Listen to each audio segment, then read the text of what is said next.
welcome to On Trial, starring Mark Radulich, also starring Sean Comer. Hope you're ready, Hollywood, because you're on trial.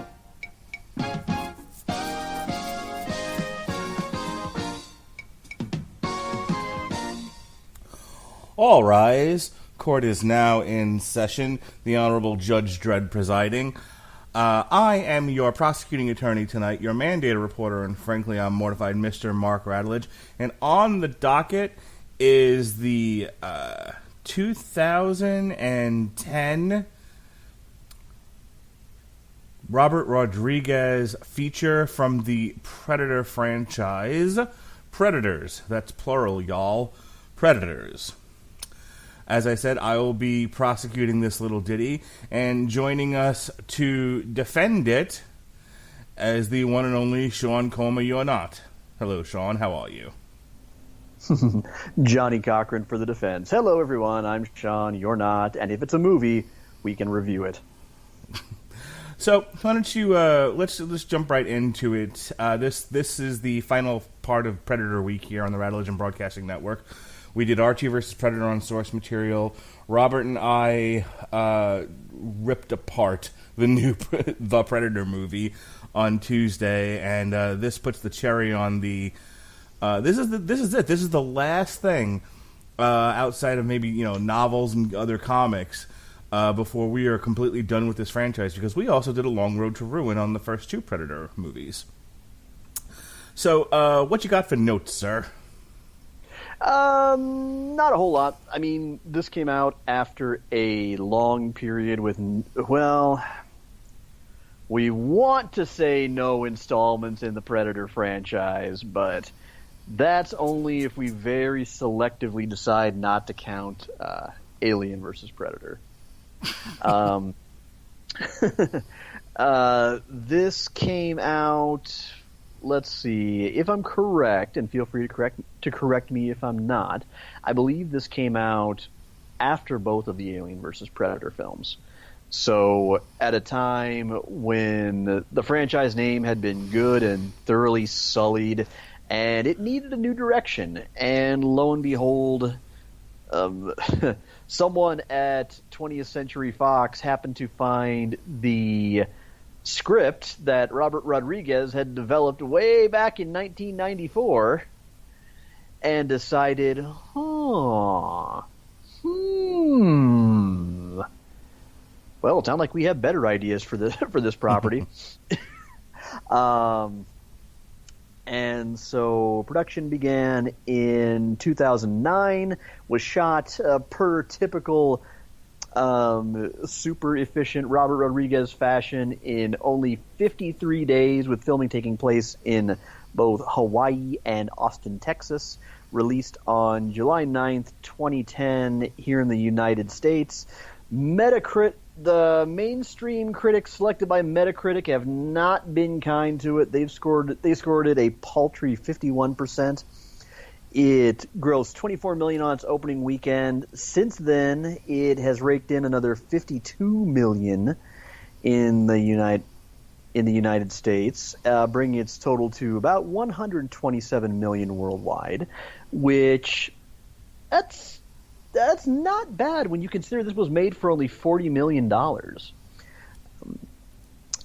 One of the surprisingly, one of the most impressive features about it is its cast.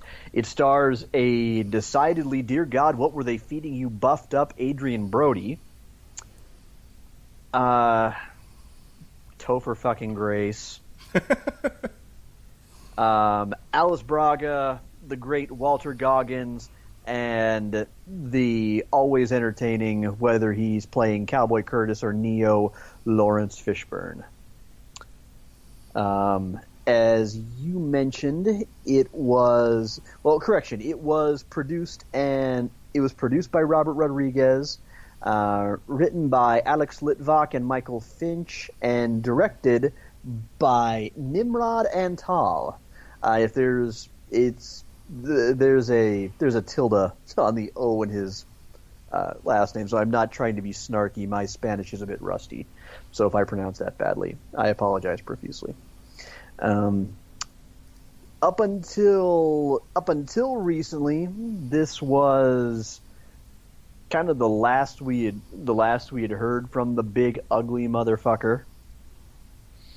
And in my opinion, just as someone who has not yet seen the new movie, I think this now ranks up there as probably the second best entry in the series. So when you said I had to defend this, it was like, okay, oh no, don't throw me in that briar patch. I don't love it nearly as much as I love the first one. I think it would be possible to find more than about maybe 10 or 12 action movies I've ever seen that I love more than the original Predator. But I came into this many moons ago thoroughly skeptical when I first saw it. And, you know, aside from the fact that I just never have and never will like Topher Grace, I thoroughly enjoyed it. Thoroughly enjoyed it. So. All right. Here's your 10-cent plot synopsis, and then I'll jump right into my prosecution of this. A bunch of the most dangerous folks in the world, soldiers, prisoners, criminals alike, are all parachuted into an unfamiliar jungle. Slowly but surely, they come to realize they are on an alien planet. More specifically, they are on a planet that's being used as a game preserve, and they come to find out, to their horror, that they are the game. Dun dun! With that said, they come to find out that there is a smaller predator that's tied to a post by 3 bigger predators, whom are there to hunt said game. They run afoul of the predator dogs, which are a cross between pit bulls and deer, with large antlers and horns and whatnot. They run afoul of the only human survivor, presumably on the planet, from a previous game hunt, Lawrence Fishburne, who decides, I'm not really your friend, and sets them up to be killed by the predators so that he can take their stuff. Slowly but surely, like in any good horror movie, everyone is killed. Every last one of them. It comes down to Adrian Brody, Topher Grace, and Alice Braga. Your 3 biggest stars in this thing, for some reason. It turns out that Topher Grace's doctor character is actually a murderer, and of course, a psychopath, and he turns on Alice Braga's character, who is supposed to be the moral conscience of the film. Leaving our titular hero, Adrian Brody, left to fight the Predator, do away with Topher Grace, and save Alice Braga, only to realize when he does all of these things, they can't get off the fucking planet. And that's your movie. You want to... Did I miss anything important here? About the only objections I would raise is there are a couple other notable casting choices. I mean, there's you've got MMA veteran Oleg Taktarov as Spetsnaz Alpha Group Commando Nikolai. I cannot. We have a. And if I'm getting names right, and forgive me, you have a better name for actors than I do sometimes. Future fucking Oscar winner Mahershala Ali. Yes. As Sierra Leone Death Squad soldier Mombasa. Right. So that's a nice little latter-day addition to the pedigree. Aforementioned Walton Goggins as a criminal. I mentioned Walter Goggins, yes. We have the inimitable Danny Trejo as Los Zetas cartel enforcer Cuchillo. So... Okay. Yes. It's really, Mark, really. We're watching a Robert Rodriguez movie, who is one of my all-time top 5 favorite directors, and you don't think I'm going to notice that you leave out the Danny Trejo role? Well, you, sir, have now set me up for what essentially is my central argument for prosecution, so I thank you for that. Okay. So here's the major problem with this movie. Let's go back to the original. The original, as we said on Damn You Hollywood, and we'll be probably saying till the end of time, is a really creative take on the slasher motif. What do you need to have a slasher movie? You need to have a monster who is chasing victims and trying to cut them to pieces for whatever the reasons are. Okay? Whether it's Michael Myers or Freddy Krueger or Jason Voorhees, whatever your monster is, he's chasing victims. So the second thing you need to have are victims, but you can't just the difference between a good slasher movie and a bad slasher movie is your victims have to be people that you want to see live to the end of the movie. These are people you have to identify with. These are people that you have to, at the very least, have some likable qualities. If they're all Reggie the Reckless, essentially you're just watching slasher porn, which is okay, because film is a visual medium, and if you've got a slasher film with a bunch of, which essentially a buffet of human meat for the slasher to cut his way through, that's fine if the kills are done in a creative and visually pleasing manner. Visually pleasing, take that any way you want, especially if you're a particularly big gore hound. So, heads popping off in different directions and that sort of thing. So the Predator took that and kind of turned it on its head and said, what if the monster is an alien with superior technology and he's on a game hunt? Okay, cool. What if the haunted house or the campground or the nightmare is an actual jungle that a bunch of special forces soldiers are doing a job in, and they are essentially blindsided after completing their job by this monster and are having to figure things out on the fly before they're taken out of the movie. All right, that's an interesting idea. Now, what makes the Predator, what really sells the Predator, is obviously Arnold Schwarzenegger, in any role that he plays, has charisma for days. It's what he's made his career on. Then you have the Gatling-carrying, tobacco-chewing, slackjaw faggot-calling Jesse Ventura. Okay? If you need any argument that the Jesse Ventura's character had charisma for days and was entertaining as all get out, might have been one of the more entertaining characters in the movie, just by his mere presence. People have been quoting, "I ain't got time to bleed," for decades now. Okay? The slackjaw faggot line, also quoted, though much less in our hashtag MeToo culture. Then you have Carl Weathers.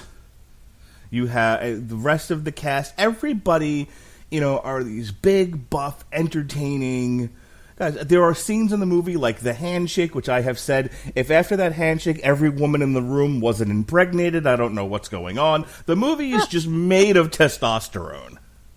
It's awesome. And then you have this really fun, inventive creature, chopping his way through them all. And then it comes down to him and Schwarzenegger, who have an entertaining final fight, and Schwarzenegger says funny things like, "You are one ugly motherfucker," etc., etc. That is why Predator still stands up today as a great slasher / science fiction / action movie. Okay? It fills out all of these different bubbles, right? It's all of these different combinations in a Venn diagram. It's got a great cast. It's got great characters. And it's a fairly simple plot, fairly simple structure. So here's the problem. Much like Star Wars, it's hard to do anything with it after that. Predators tries really, really hard to to take the Predator concept and turn it itself on its head by saying, what if we get off of Earth and we drop a bunch of different victims in an unfamiliar territory and say, okay, you now have to figure out what's happened to you. Oh, and by the way, monsters are trying to kill you. All right. If you're pitching me, that's not a bad pitch. Here's the problem. We already know what the Predators are, and unless you do something really wicked cool with the Predators, it's the same old thing. Making them a little bit more bigger, giving them a little bit more juice, and inventing a civil war that isn't played up on, more on that later, isn't enough to make the Predators interesting. They're still the same monsters. It's still Jason Voorhees, it's still Freddy Krueger, without the quips. All right, so strike one, the monster is the exact same as it was in the first movie. So that leaves one thing that you can do to really make this movie stand out, and that is give us good, solid, charismatic, creative characters to root for. This is the fundamental problem with this entire movie. Arnold Schwarzenegger's group was there on a rescue mission. They were there to do something that in and of itself you could root for. By taking some soldiers and some criminals and dropping them here, you're already starting behind the eight ball. You have no reason to root for any of these people. Being a soldier by itself with no context is not a thing to root for. It just isn't. It's a job. It's like rooting for a mechanic. Like, well, okay. What is the mechanic doing? Why is he doing it?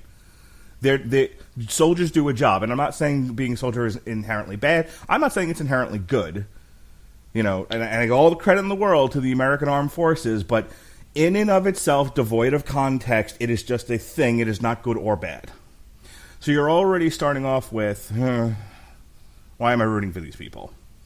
Then half the cast is made up of Yakuza, Mexican drug cartel, death row inmate, and eventually a serial killer in Topher Grace. And again, I ask, why are you rooting for these people?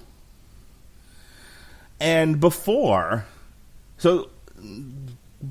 you can even say, okay, well, why am I rooting for them? They don't give most of these characters a personality that's even interesting. So job-wise, right, character class-wise, it's like they're playing D&D, and it's just like, well, root for me. I'm an elf wizard. Okay, but what have you done? You haven't done anything yet. Well, there's no root for me anyway because I'm an elf wizard, and I'm a tiefling rogue who once taught orcs jujitsu and bettered a winter fae. That at least would be something to root for. But that's my point. Like, you can't substitute a title for character. And that's, in a lot of ways, what these guys are. Danny Trejo is dead before you even get to know him. The Yakuza guy doesn't do anything, and his whole character is he has a sword fight that he kind of wins, then loses. A quick sidebar for a point of order. There's a term for this, and you're going to have to help me out because I know that you're a bigger Red Letter Media fan than I am. Mm-hmm. I'm a fan, but you have a very ardent appreciation for them. Okay, in the epic reviews of the prequel trilogy, there was a test that was referred to. Yes, and it was specifically used to really rip into Princess Amidala. Right. The Plinkett test. And feel free to tell me I misquote this if I get it wrong. It's something like, can you define this person as a character without referring to their gender or occupation? Right. Did I get it right? That's perfect. Okay, I thought good. Glad to know. So I appreciate the defense making the point for me in a much swifter fashion. Essentially, these are a collection of titles. These are not characters. The only one that even approximate kind of a character, I mean, Topher Grace as the coward, and then suddenly, for no apparent reason, a serial killer. He gets a close second. I'll give him a silver on that. But Adrian Brody is the only one that kind of approximates a character. But his character is soldier who wants to get off the planet. That's it. They tried to make him mysterious by by having Alice Braga's character constantly nag at him as to, him being a mercenary or whatever. But again, none of that's interesting. None of that's a reason to root for these people. And so the whole movie essentially is you waiting for the Predator to just chop their way through him. The only one that's even remotely fun to watch and interesting is Walton Goggins. That's because it's Walter fucking Goggins. Walter Goggins could be doing paper mache and make it interesting, especially if he talks through it. Okay? Walton Goggins, I want to hear Walton Goggins reading Dr. Seuss books. He's hilarious. He's so good. I now kind of want to see a short Adult Swim segment called the Walter Goggins Paper Mache Hour. So again, he can kind of get away with just the cult of personality because he himself as an actor has such great charisma. But there's not. But again, why would you root for a San Quentin State Prison murderer who's about to be killed on death row? And is strongly, and this is from the wiki, and is strongly implied to be a rapist. Good. Glenn Quagmire. Fantastic. Giggity. So that's my major argument about this movie. Why it doesn't stand up, and why in critical elements it's kind of a failure. I'm not saying there isn't anything to appreciate. Look, I like the movie, truth be told. But again, I like it because it's a meat buffet for a monster, and it's just 2 hours of waiting for people to get killed. And everybody likes porn, right? We all like porn. We all like different kinds of porn. Some people like good old-fashioned naked porn. Some people like good old-fashioned kill everybody on screen porn. Some people like everything's exploding on the screen porn. But it's all porn. Okay? It's all gonzo, plotless, just waiting for things to happen porn. I think that's it. I'm going to end my argument there. You're a witness, sir. So, the first strike mentioned that the monster in this movie is ostensibly the same as it was in every other movie. I would posit that that's not entirely a bad thing, and that's because the Predator is not like every other slasher movie killer. It's not like every other monster. The alien exists to kill and breed. That's about it. It's there to just, take life and fuck in the blood pool. Every day is pretty much one big orgy bathed in red groovy to the xenomorph. Michael Myers, he has no real motivation. He is simply, if Dr. Loomis is to be believed, the incarnation of pure evil. Jason Voorhees has a real hang-up about debaucherous, irresponsible teenagers.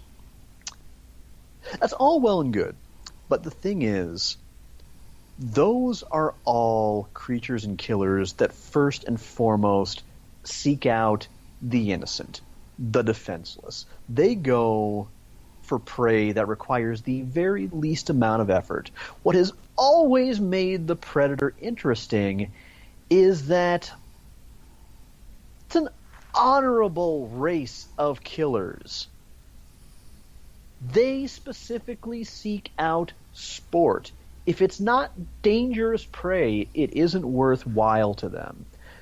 This is exemplified in both the first two movies, and again in the two Alien, to a much less successful extent, in the Alien versus Predator duo.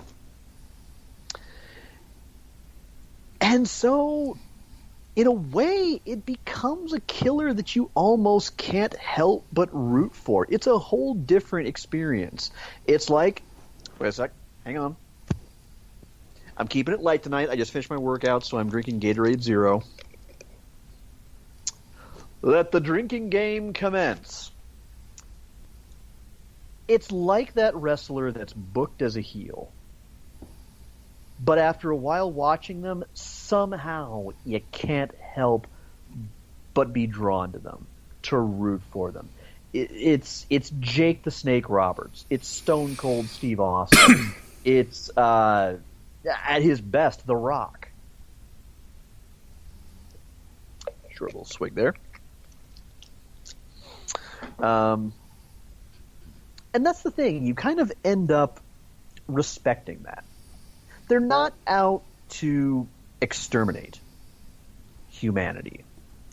They're not necessarily out to really rule.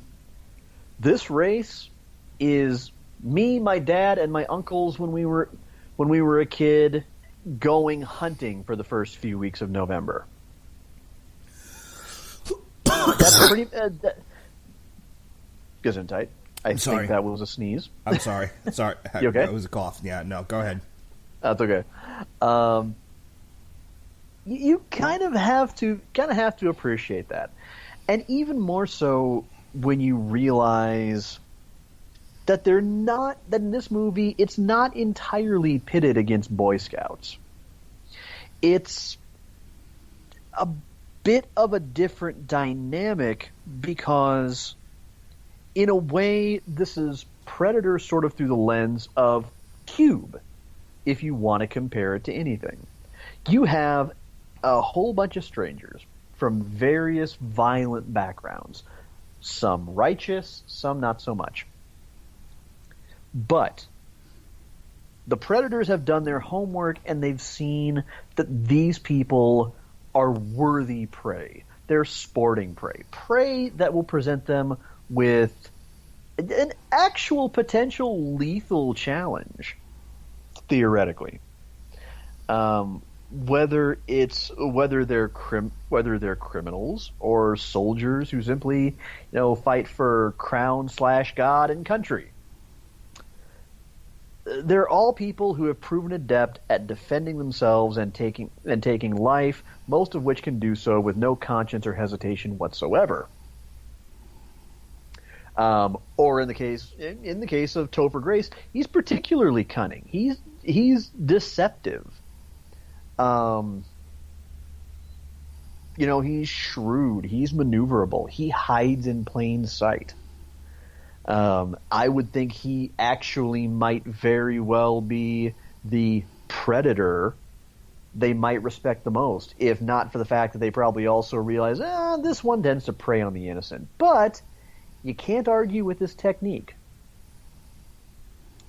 So that's kind of the other counter argument to it,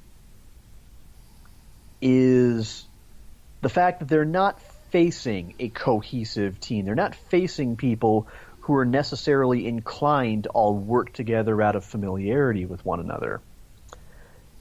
They're facing deadly individuals, but kind of a slapdash team. So that makes it a bit of a different dynamic from the first two movies. That the fight takes place on another planet, okay, admittedly it looks more or less about the same as the South American jungle in the first one. So I'm not going to pretend that's a huge stretch as far as settings go. It's something they could have done a little bit more with. But it's something for which I will give Robert Rodriguez credit for, in his original treatment, thinking a bit outside the box. Instead of the fight being an away game for the Predator, he wants to make it a home game for their people. So it was the right idea, just not necessarily executed so well. As far as whether or not you're really engaged with these people or you're rooting for them, it's possible to cheer some of them on, but admittedly difficult. Adrian Brody and Alice Braga are kind of set up as the two that you're going to be most inclined to cheer on and survive. But I don't think that's really what they were going for here. I don't think they were necessarily going for making anybody heroic in this one, because it's a bit of a different time.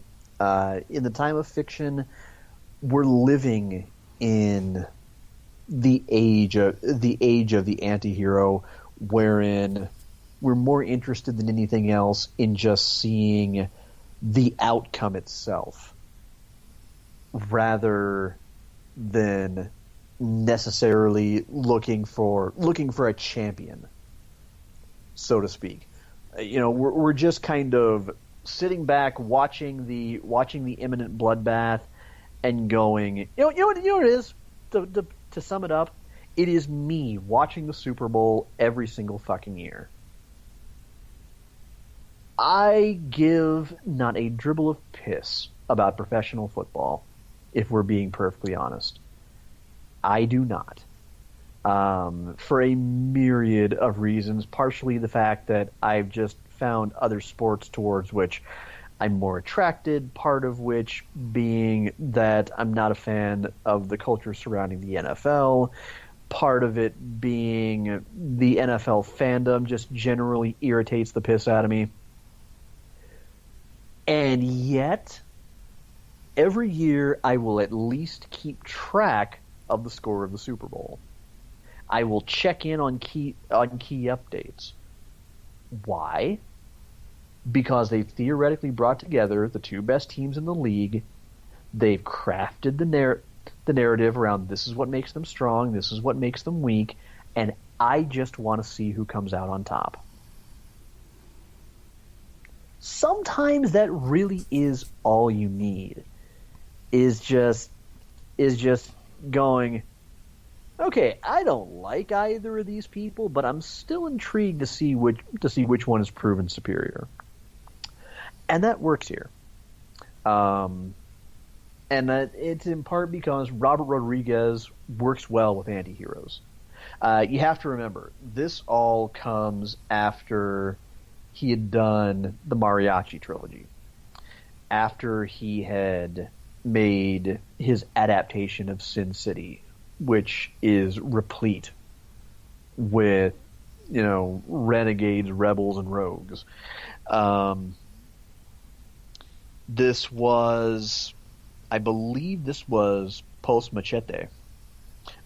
It was after Grindhouse.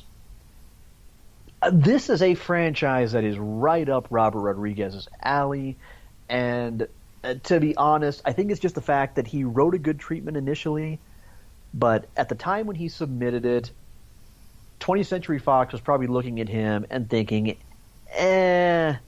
you're very much a newbie director, and this is a pretty big deal property for us. We're not just going to hand this over to you.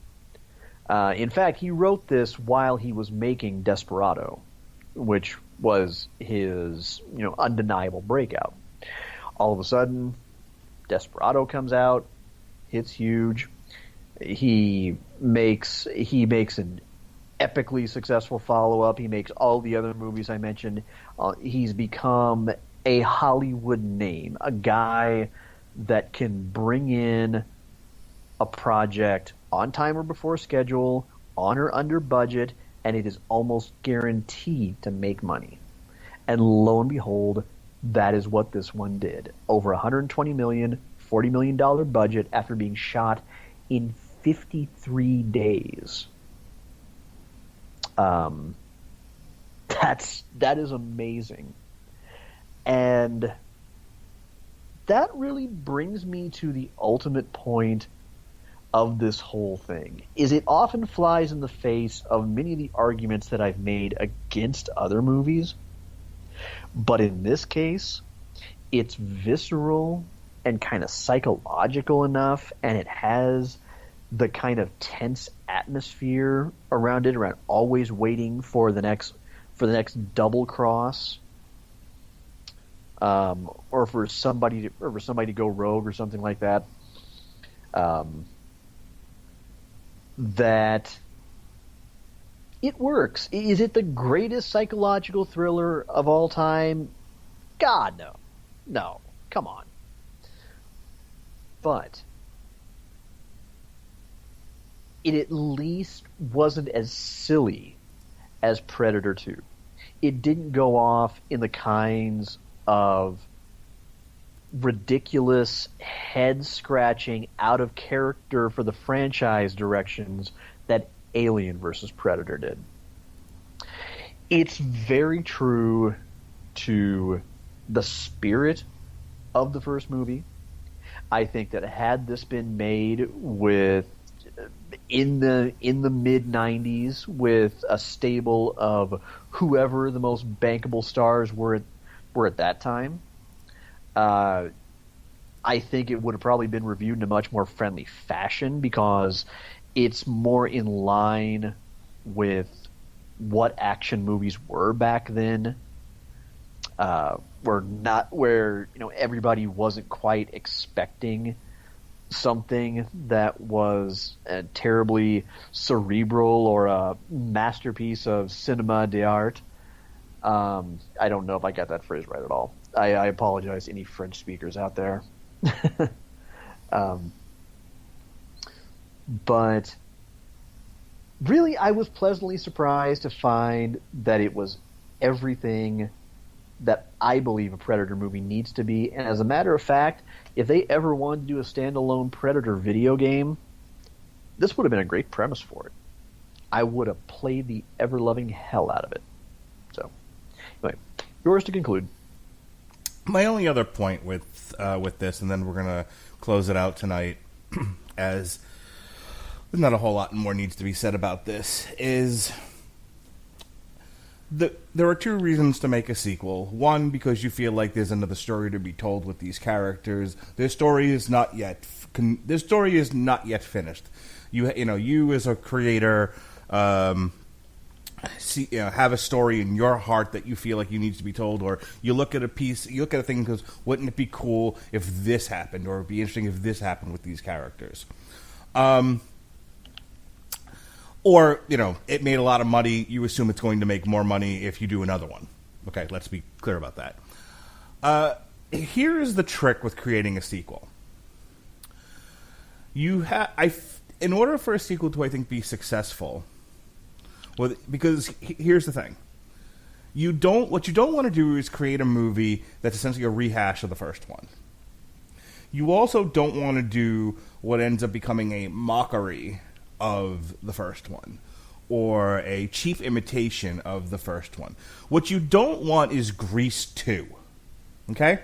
Grease is a great movie. You're into that sort of thing. It's got great songs. It's got great acting. It's a fun movie, and it really stands on its own, and it still stands up all these many years later. And when you go and you make Grease 2, you either need to get same level of acting at best, better songs, more fun songs, more singable songs, and at least a plot line that doesn't make you want to tear your eyeballs out. And Grease 2 failed on every single one of those fronts. So if I'm holding up an example of what to do and what not to do, Grease 2 is the ultimate what not to do. Okay? Here's the thing that relates to Predators. I feel like with the original Predator movie, the story was told. And unless you've got a really interesting concept, I said this on the Predator review on Damn You Hollywood. At this point, there's only one thing left to do with them, and that's go to their homeworld, see what that's like, have a full-on Predator invasion, change the scope of what the Predator is, or what you run into is rehash. It's the same story told over and over and over again. We've seen this now.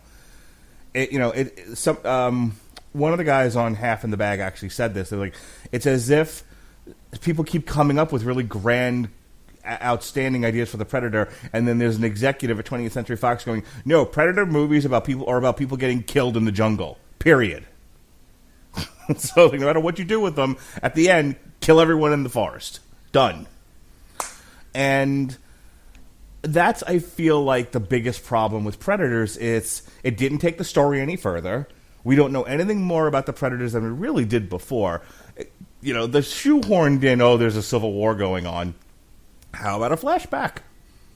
How about show me this in some way? If Lawrence Fishburne doesn't tell you that, how do you know that that's why that Predator is hung up there? You never see them engaged with one another until like the very end of the movie. So it doesn't take the story in any new directions. It doesn't tell you anything more about the Predators that you didn't already know. Or what it does tell you, it literally just tells you. It doesn't show you in any way. So it might as well not have been there in the first place. And it didn't do anything with the kills or the characters that wasn't superior to the first one. So in my mind, Predators is a failure. I mean, if you haven't watched Predator in a while and you sit down and you watch Predators on Cinemax, you know, one rainy afternoon when you've got nothing else to do, it's a fine way to spend 2 hours. But if you want the authentic, if you want the real deal, if you want the world-changing one, you watch the original. Why are you wasting your time with this slapdash rehash with unlikable, half uncharismatic characters? Alice Braga, I'm looking in your direction. You are a nag for the entire 2-hour motion picture, and I was glad when you were dead. The defense rests. And again, for the record, my praise is not insincere. I love this movie. Okay, love is a strong word. I love you like a friend. You're kind of like a brother. It doesn't live up to how much I absolutely adore the first movie. I have to say, Predators is probably like in my top 20 like all time. Might even be in my top 10 if I, depending on how we're counting trilogies and whatnot. I think that's fair. Yeah, it's awesome. It's one of my. It is absolutely probably my favorite Schwarzenegger movie. Next to Terminator 2. But I just as much as, like I said, I watched Predators 2 in preparation. I watched Predators in preparation for the podcast and everything. I didn't have a bad time watching it. I just it's one of those where I never had to think about it before. So it was kind of drooling and eating popcorn. And I enjoyed it. Now I got to think about it. I'm like, oh wow, this movie's got lots of problems. It ain't perfect. I like to think that had Robert actually been directing, it might have been better. Because you have to admit, he's got a knack for making anti-heroes likable. I was going to say, I wish there's going to come a point where either we're going to do it as an on trial or I'm going to beg to do it as a Long Road to Ruin. But we have to talk about it at some point from Dusk Till Dawn, because that's a really great example of Robert Rodriguez directing a movie in which you fall in love with the characters before they all start dying. Oh shit, dude! I won't ask you. I will tell you right now. We are doing that as a Long Road to Ruin. Okay, fair enough. Did we seriously never do From Dusk Till Dawn? No, we did not, because it's kind of. Oh my god! Because they keep saving it for a Halloween, and then October has become very, very full, very, very fast. Well, and actually, that's why I'm so. Hang on. I'm so glad. No, keep talking, but I'm gonna go look at the 2018 character because I may have spoken too soon. Oh, are we still recording? Yeah. Oh, okay.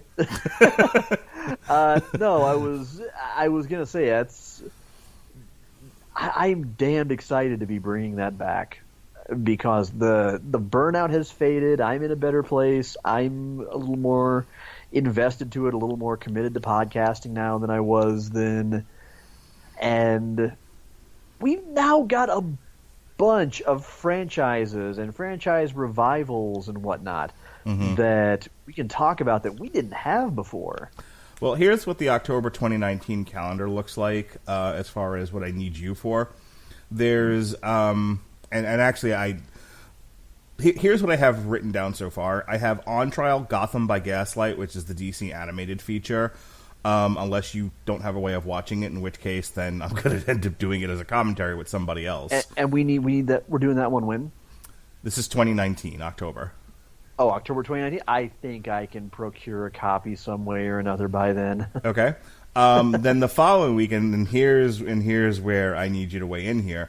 It just says on trial Sean's Halloween pick, and I'm thinking either on trial Dusk Till Dawn or Long Road to Ruin, the Dusk Till Dawn franchise. Fuck it, we doing Long Road to Ruin. All right. And by the way, the following week is on trial Constantine, the Keanu Reeves movie. Oh dear God. Oh dear fucking Christ on a cookie cake. Can you handle it? That's 3 weeks in a row of some pretty heady content. Fucking thing. My God, if I wasn't able to do that, I can tell you right now who I would have recommended for you. No less than my friend and yours, the film twit, Cole Marentet. He has some strong feelings about that movie. But that's going to be an interesting week because on source material we'll have been discussing Blackest Night, and then Zombieland 2, and then you and me doing From Dusk Till Dawn. Oh, Blackest Night. You're going the Green Lantern. I may have to hit Jesse up and see if he'll let me be on that one. You don't have to ask. You're more than welcome if that's what you want to do. I was going to say I'm willing to bribe him with Panburger Partner. All right. Now that we've settled what we're doing in October a year from now, let's finish up this year. Any last thoughts here on Ye Olde Predators, or should we close the book on this thing? Give it a look. I wouldn't go seeking it out necessarily, but yeah, you really put it best. I don't think you would be sorry if some weekend you happen to have nothing else to do.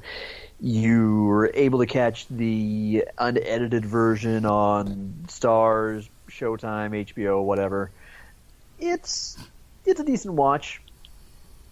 No, but otherwise, you're not getting anything that you wouldn't get in more spades by simply watching the first movie.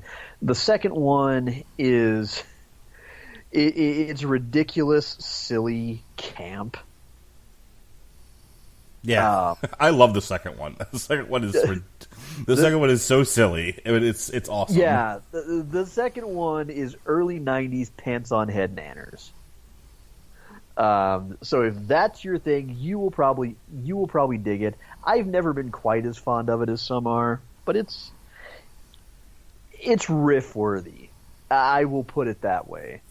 If you decide that you and your robot friends have movie sign, you can do a lot worse than that. But yeah, Predators I think supplants it as my second favorite in the series. But then again, I have also not seen The Predator yet, which I don't want to go and listen to Damn You Hollywood because I still intend to see it. So just give me the short version of what you thought of it. If you turn your brain off and you want to be entertained for 2 hours, it's an entertaining movie. I kind of described it as a violent gonzo feature for idiots.